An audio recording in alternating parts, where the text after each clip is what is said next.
Akbar, for his personal use, he took only Ganga Jal. British ships were loaded with Ganga Jal.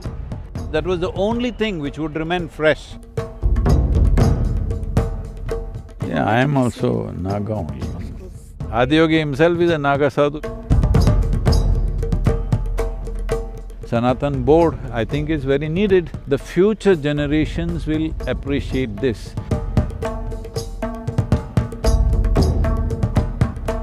Mark Twain wrote about this, about what happened here, and we're talking about the 18th century when he wrote about it. And see, one important thing is there are many aspects to it. People also came here for health.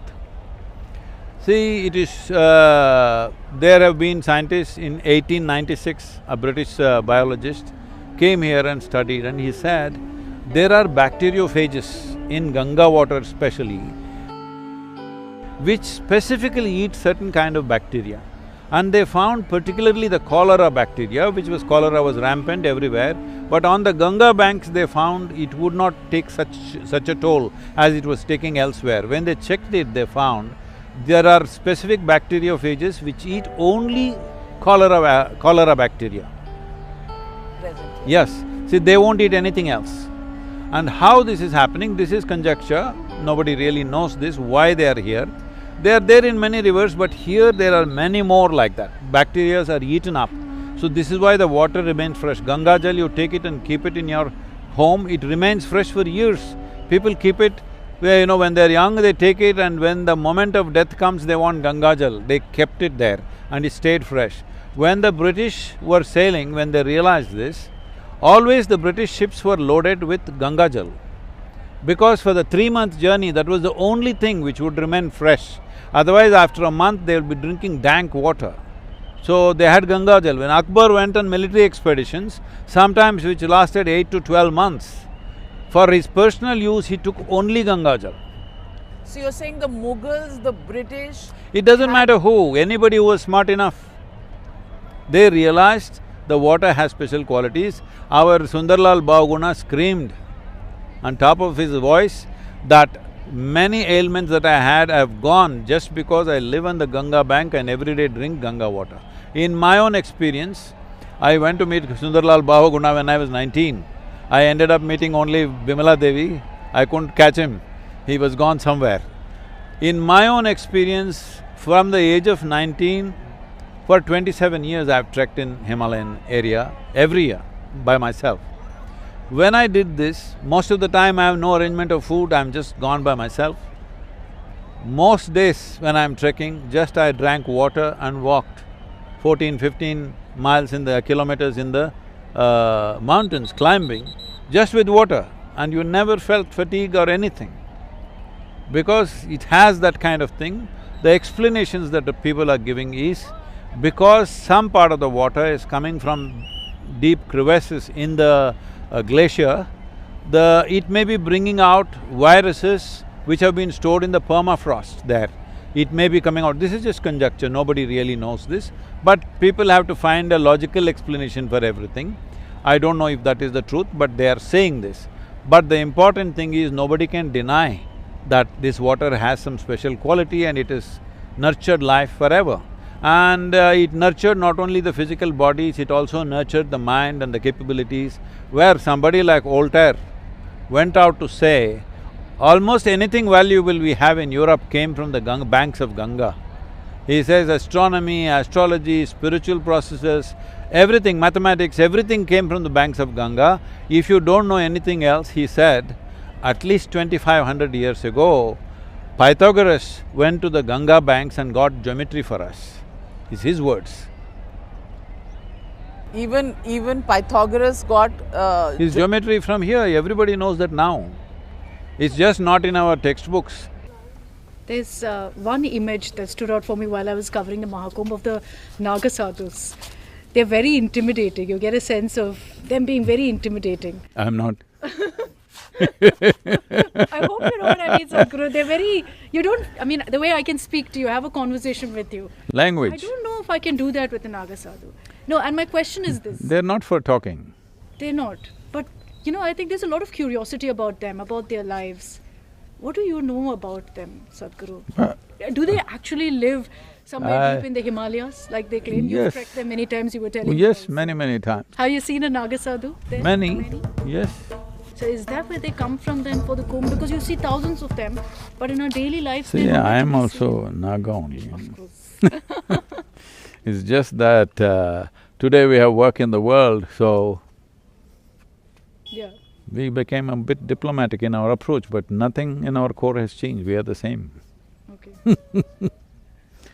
But Adiyogi himself is a Naga sadhu, isn't it? Doesn't he have a Naga on his throat? Yes. What else do you want? So, we are the same people. Just you have to change according to the situations to make yourself effective, otherwise you'll be out of place. What's the point? See, there are only two things in your life. Internally, profoundness of your experience, that's all. You may think it's marriage, you may think it's love, you may think it's success, you may think it's achievement. Essentially, profoundness of experience, isn't it? Yeah. Whatever you call it. Or somebody thinks it's drug, alcohol, meditation, whatever, or they saw God. Profoundness of experience, that's all you're looking for. But when it comes to the outside, impactfulness of our activity, this is all there is to life, there's nothing else, just look at it. Yeah. So when you do something, when you act in the world, you have to be impactful. Otherwise there's no need for action, you can close your eyes and sit in one place, that's better. Rather than doing action without impact. And if you have to be impactful, you have to be the way today the world is. Yeah. Otherwise, you cannot be impactful. Very true. Yeah. So, they've chosen just profoundness of experience. They're not interested in impactfulness of action. They're not for action. And they don't care what anyone thinks. That's what I'm saying. They're only focusing on one aspect, which is profoundness of experience and which leads to liberation. It's a flaky experience of the surface which traps you. Profoundness of experience, life liberates you. They're focused on that. They're not looking at the impactfulness of their actions. Well, I'm for both. Profoundness of experience is not a problem for me, so impactfulness of thing, accordingly I speak the language of the world. सदगुरु जब ये बिल्कुल personal निजी चीज़ है, then why people are demanding Sanatan board होना चाहिए और इसी सनातन को क्या? No, the thing is, without organization, nothing will last, nothing can be transmitted well without organization. So, initially, after, I went into a very profound experience, I thought I will just teach the way I want, I don't want to set up any organization, I don't like the boundaries of setting up a legal body, so I teach one program here and then ride away into Himalayas, then go somewhere else and after 2 months teach another program, I did that. But once people gathered, you had to set up a place, you needed a legal entity, you needed all the things to do. The question is, will you do all this with absolute involvement and not get entangled, or will you get entangled? That's the whole problem. The problem with people is, whatever they touch, they get entangled. If you can be absolutely involved without getting entangled, then it's fine. Sanatan Board, I think, is very needed. Sanatan authority is needed because the future generations will appreciate this. Future generations don't want to go to heaven, they don't want to buy a ticket to heaven. Your children, you ask them if they want to go to heaven, they will say no. If you say, no, God is living there, they say, fine, but is there free Wi-Fi? That's what they will ask. Hello? So, they don't want to go to heaven, but ask them, do they want to become free? Of course they want. Right now they think drinking alcohol is freedom, smoking a cigarette is freedom, taking a drug is freedom, but their idea of freedom will mature. It will mature. They will understand at some point, this is not freedom, this is a bondage by itself.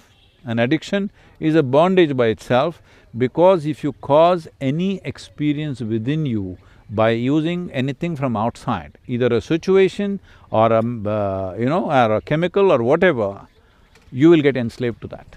If you have to be happy, you must sit on the Ganga bank. If you have a problem, then tomorrow if you can't be here, you will be unhappy. So the important thing is, freedom means where I am, what I am doing, what I have, what I don't have, does not determine the course of my life. How I am is determined by me. This is mukti right now. Let's make it happen.